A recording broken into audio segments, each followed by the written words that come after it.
दोस्तों आज का टॉपिक एक कॉमन है जिसका नाम है एनीमिया। एनीमिया यानी खून की कमी हो जाना, जिसे आम भाषा में हम कहते हैं। और जो ये एनीमिया होता है, यह एक काफ़ी कॉमन ब्लड डिसऑर्डर होता है। अक्सर ये लोगों के अंदर पाया जाता है, एनीमिया यानी खून की कमी हो जाना। और इस एनीमिया के अंदर क्या होता है कि जो आपकी रेड ब्लड सेल्स जो होती है, वह रेड ब्लड सेल्स जो होती है जो कि प्रॉपर बनती नहीं है, या वो हेल्दी नहीं है, या वो बहुत जल्दी टूट जाती है, या फिर वो कम बनती है। और उस वजह से उसके अंदर पाया जाने वाला जो हीमोग्लोबिन होता है, हीमोग्लोबिन की कमी हो जाती है। और इसी कंडीशन को बोलते हैं एनीमिया। जो ये हीमोग्लोबिन होता है, यह हीमोग्लोबिन क्या करता है, आपकी जो शरीर जो होता है, शरीर की एक एक कोशिका को वह ऑक्सीजन ले जाने का काम करता है। और जो आपके खून का जो लाल रंग होता है, वो इसी हीमोग्लोबिन की वजह से होता है। और जब कभी भी आपके शरीर को प्रॉपर ऑक्सीजन नहीं मिल पाती है, क्योंकि आपके अंदर खून की कमी है, हीमोग्लोबिन कम है उसकी वजह से, और उसकी वजह से हर जो सेल्स को, एक एक कोशिका को जो आपको ऑक्सीजन मिलना चाहिए वो नहीं मिल पा रहा है, उसके कारण आपको बहुत ज़्यादा थकान, बहुत ज़्यादा कमजोरी महसूस होती है। कभी कभी जब ज़्यादा खून की कमी आती है तो कई पेशेंट आके बोलते हैं कि उनको चक्कर आ जाता है, ऐसा लगता है कि वो गिर जाएंगे। इसके अलावा उनकी जो धड़कन होती है, धड़कन तेज चलना शुरू हो जाती है। चेहरे का रंग, हथेलियों का रंग, आंखों का रंग थोड़ा सा ऐसा लगेगा, कुछ पीलापन सा देखने को मिल रहा है, बिल्कुल पीला पीला आपको देखने को मिलेगा। इसके अलावा हाथ पैर ठंडे पड़ जाना, सर में दर्द रहना, सांस लेने में कभी कभी जब ज़्यादा तकलीफ होती है तो सांस लेने में दिक्कत आना शुरू हो जाती है। यह कुछ कॉमन सिम्टम्स होते हैं जो कि देखने को मिलते हैं अगर आपको एनीमिया की शिकायत हो जाती है तो। मैं जोधपुर से doctor Kuldeep Jahangir, homeopathy consultant, एक बार फिर से आपका अपने यूट्यूब चैनल में स्वागत करता हूँ।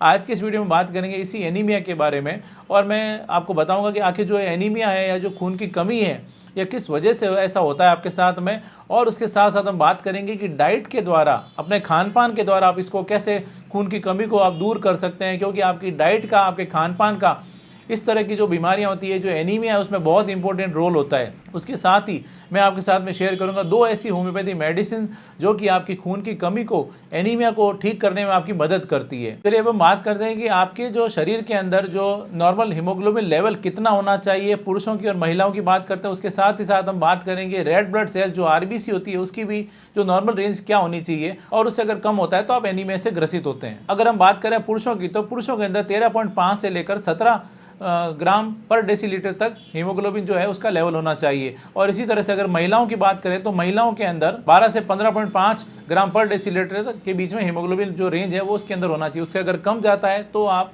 एनीमिया से ग्रसित होते हैं। और इसी तरह से हम बात करते हैं अगर आरबीसी की, नॉर्मल रेंज की, तो वह आप नॉर्मल सीबीसी जो होता है, सीबीसी के द्वारा आप अपना आरबीसी पता कर सकते हैं और हीमोग्लोबिन पता कर सकते हैं। अगर नॉर्मल रेंज अगर पुरुषों के मैं बात करूं तो 4.7 से लेकर 6.1 बिलियन सेल्स पर माइक्रोलीटर होनी चाहिए। और इसी तरह से अगर महिलाओं की बात करें तो महिलाओं के अंदर 4.2 से लेकर 5.2 मिलियन सेल्स पर माइक्रोलीटर के बीच में होनी चाहिए। यह इस नॉर्मल रेंज के अंदर रेड ब्लड सेल्स या आरबीसी है तो आप स्वस्थ है, अदरवाइज आपको एनीमिया से आप ग्रसित होते हैं। चलिए ये तो बात होगी कि इसका नॉर्मल रेंज की, और इससे पहले हमने बात कर ली इसके लक्षणों की। अब हम बात करते हैं कि आखिर यह जो आपके अंदर एनीमिया से आप क्यों ग्रसित हो जाते हैं, ऐसे कौन से कारण होते हैं जिसकी वजह से आपको आरबीसी जो रेड ब्लड सेल्स है वो नहीं बन पाती है। इसमें जो आपकी कई फैक्टर्स होते हैं जो इसके अंदर काम करते हैं। इसमें जो आपके डाइट का, आपके खान पान का एक इंपॉर्टेंट रोल होता है। न्यूट्रिशंस की डेफिशिएंसी की वजह से, आयरन की डेफिशिएंसी की वजह से आप एनीमिया से ग्रसित हो जाते हैं। इसी तरह से विटामिन B12 की, फोलेट की कमी की वजह से भी आपको इस प्रकार की जो बीमारी है उससे आप ग्रसित हो जाते हैं, आप एनीमिया के शिकार हो जाते हैं। इसी प्रकार से अगर बात करें कुछ बीमारियों की जिसकी वजह से ऐसा होता है, तो इसके अंदर एप्लास्टिक एनीमिया जो कि एक लाइफ थ्रेटनिंग कंडीशन होती है, उस वजह से आपको एनीमिया की आपको प्रॉब्लम आ सकती है, आरबीसी की कमी हो जाती है। इसके अंदर आपको आरबीसी जो होती है पर्याप्त मात्रा में नहीं बन पाती। इसके अलावा कुछ बीमारियां जैसे ल्यूकेमिया यानी ब्लड कैंसर जो होता है उसके अंदर भी, और उसके अलावा सिकल सेल एनीमिया जो होता है उसके अंदर आपकी जो आरबीसी होती है, जो रेड ब्लड सेल्स होती है, वो बहुत जल्दी टूटना शुरू हो जाती है, और उसकी वजह से आपको आरबीसी की कमी हो जाती है, हीमोग्लोबिन की डेफिशिएंसी होती है वो देखने को मिलती है, और आप एनीमिया से ग्रसित हो जाते हैं। सिकल सेल एनीमिया जो होता है उसके अंदर क्या होता है कि आपकी जो रेड ब्लड सेल्स होती है उसका जो शेप होता है, वो जो शेप सही नहीं होता, उसके कारण वो बहुत जल्दी टूट जाती है, और उसकी वजह से आपको रेड ब्लड सेल्स जो होता है उसके अंदर कमी देखने को मिलती है। इसके अलावा कुछ और कारण होते हैं, आपके बॉडी में से अगर ब्लड लॉस हो रहा है लगातार, उसकी वजह से भी आप एनीमिया से ग्रसित हो सकते हैं। जैसे अगर आपको हेमरॉइड्स या पाइल्स की शिकायत है, मल द्वार पे मस्से बन गए हैं, उस कारण ऐसा हो सकता है। इसके अलावा पेट में अगर आपके अल्सर है, अगर आपको कोलाइटिस की शिकायत है, अल्सरेटिव कोलाइटिस है, तो उस कंडीशन में भी आपको ब्लड लॉस हो सकता है। आपको स्टूल जो होता है, स्टूल काला आना शुरू हो जाता है, और आपके अंदर खून की कमी जो होती है वो देखने को मिल सकती है। इसके अलावा गुर्दे की बीमारी से अगर आप ग्रसित हैं तो ऐसा हो सकता है। रोमेटॉइड अर्थराइटिस या कोई ऑटोइम्यून डिसऑर्डर है तो उसके कारण ऐसा हो सकता है। इसके साथ ही साथ आप सीलिएक डिजीज़ की वजह से, यानी अगर जिन लोगों को गेहूं की एलर्जी होती है उसमें भी ऐसा पाया जा सकता है। और इसके साथ ही साथ आंत से संबंधित एक बीमारी आईबीडी जिसको बोलते हैं, इन्फ्लेमेटरी बाउल डिजीज, उस कंडीशन में भी आपको एनीमिया की प्रॉब्लम आ सकती है।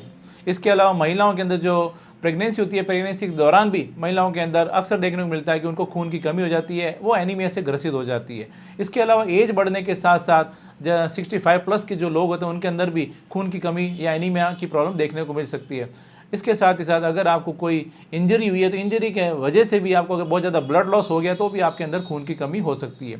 यह इसके कुछ मुख्य कारण होते हैं, मेजर कॉज होते हैं एनीमिया के या खून की कमी के। चलिए अब हम बात करते हैं कि ऐसे कौन से खाने पीने में बदलाव करने चाहिए ताकि आपके अंदर खून की कमी को, एनीमिया को दूर किया जा सके। तो इसमें हम बात करेंगे सबसे पहले फ्रूट्स की मैं बात करूँ तो यहाँ पर अगर आप अनार जो होता है, अनार, प्रून्स, स्ट्रॉबेरी, वाटरमेलन, खजूर, अंजीर, किशमिश, एवोकाडो, ड्राइड एप्रिकॉट्स, यह जो फल होते हैं, यह फल अगर आप लेते हैं तो आप अपनी खून की कमी को दूर करने में आपको काफ़ी हेल्प मिलती है, उसको दूर करने में काफ़ी मदद मिलती है। इसके अलावा अगर मैं बात करूँ सब्जियों की, तो सब्जियों के अंदर हरी पत्ते वाली सब्जियाँ, खास तौर से पालक, ब्रोकली, कैरेट्स, स्वीट पोटैटो, मटर, यह जो सब्जियां होती है, यह सब्जियां भी आपकी खून की कमी को दूर करने में काफ़ी मदद करती है। इसके अलावा खट्टे फल जो होते हैं वो भी आपके एनीमिया की अगर प्रॉब्लम है तो उसको दूर करने में मददगार होते हैं, क्योंकि इसमें होता है विटामिन सी जो कि आयरन के एब्जॉर्प्शन में मदद करता है। इसके लिए आप खट्टे फल जैसे कि आप संतरा ले सकते हैं, मौसमी ले सकते हैं, आंवला ले सकते हैं, नींबू ले सकते हैं। यह जो खट्टे फल होते हैं ये आयरन के एब्जॉर्प्शन को बढ़ाते हैं, जो भी आप आयरन लेते हैं, और इस तरह से आप अपनी खून की कमी को दूर कर सकते हैं। यह कुछ खाने पीने में बदलाव होते हैं, ये आप करते हैं। और इसके साथ साथ यहाँ पर मैं शेयर करता हूँ 2 मेडिसिन जो कि मैं बहुत ज़्यादा यूज़ करता हूँ, जो कि आपकी एनीमिया की प्रॉब्लम को दूर करने में मदद करती है। उसके द्वारा आप अपनी खून की कमी को, एनीमिया को दूर कर सकते हैं। यहाँ पर अगर मैं बात करूँ उन 2 खास दवाइयों की इस खान पान के साथ में, तो एक है बायो कॉम्बिनेशन 1 जो कि एनीमिया में काम में लिया जाता है और यह बहुत अच्छा काम करता है इस प्रकार की जो प्रॉब्लम होती है उसमें खून की कमी को दूर करने में। इसी प्रकार से दूसरी जो मेडिसिन है वो है लेसिथिनम 3x भी मैं बहुत ज़्यादा काम में लेता हूँ। यह भी आपके खून की कमी को, एनीमिया को दूर करने में काफ़ी प्रभावी होता है, काफ़ी इफेक्टिव होता है। यह जो 2 मेडिसिन है, इसके अलावा भी कभी कभी कुछ और मेडिसिन है जो कि पेशेंट की कंडीशन के अकॉर्डिंग काम में ली जाती है, तो आपकी इस प्रकार की जो प्रॉब्लम होती है उसको दूर करने में काफ़ी मदद मिलती है। दोस्तों, ये एक छोटी सी जानकारी थी एनीमिया के बारे में, और आप अपने खान पान में क्या बदलाव करने चाहिए, किस प्रकार से आप अपने खान पान में बदलाव करके एनीमिया की प्रॉब्लम को आप दूर कर सकते हैं। और उसके अलावा 2 मेडिसिन मैंने आपके साथ में शेयर की जो कि इसमें काफ़ी अच्छा काम करती है होम्योपैथी में। दोस्तों, मैं उम्मीद करता हूँ मैंने आपके साथ में जो भी जानकारी शेयर की आपको ये पसंद आई और आपके लिए फ़ायदेमंद साबित होगी।